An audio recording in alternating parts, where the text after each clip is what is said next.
Ini perbedaan yang paling fundamental menurut gua. Orang kaya itu investasi, orang miskin tuh fokusnya konsumsi. Jadi fokus tujuan hidup dari uangnya itu udah berbeda. Orang miskin tuh fokus ya kan, dia kerja ya kan, dapat gaji, bayar cicilan, bayar tagihan. Habis itu sisanya apa? Ayo kita konsumsi. Pokoknya dia gajian ya, dia bayarin tagihan habis itu. Terus dia konsumsi habis itu. Uang itu cepat banget keluar dari orang miskin. Begitu uang datang nih, misalnya gaji 4 juta datang, sep, bayar tagihan segini, sisa ada 400.000 terakhir, ini pakai nonton bioskop sama pacaran sama cewek. Atau misalnya ada 200.000 terakhir, ini beli kaos sama beli sepatu satu. Orang miskin tuh selalu nganggep uang tuh sebagai hal yang harus dikeluarkan secara cepat.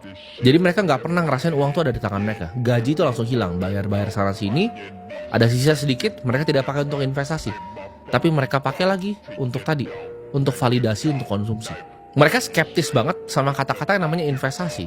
Karena orang miskin ini kan kebanyakan bodoh ya. Jadi segmen miskin ini kebanyakan gue sebut arogan, bodoh ya. Tapi banyak juga yang bodoh ini. Akibat kebodohan mereka apa? Mereka tertipu dengan investasi bodong biasanya.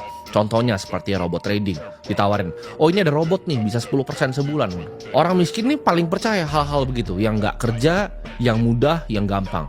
Tapi kalau disuruh, investasi ya.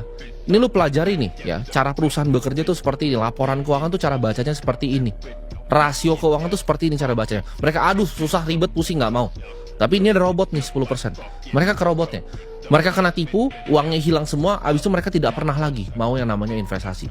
Mereka anggap semua investasi adalah penipuan. Ketika keluar Bitcoin, Bitcoin itu scam. Ketika ada properti ini pasti scam. Karena dulunya mereka pernah ketipu, karena kebodohan yang mereka punya sendiri. Mereka kena iming-iming dari teman, hidupnya jadi berantakan. Orang kaya itu melihat uang itu sebagai benih yang bisa tumbuh. Setiap rupiah yang gua hasilkan dari gua masih kecil, itu gua anggap sebagai benih yang bisa gua tumbuh untuk jadi pohon yang besar di masa depan. Gimana caranya dari uang yang sedikit ini, itu bisa ke depannya bisa jadi gunung ya, bisa jadi uang yang menghasilkan uang lagi. Bukan uang ini gue habiskan untuk beli sepatu. Orang kaya itu fokus ke pertumbuhan aset yang mereka miliki, bukan barang yang mereka miliki.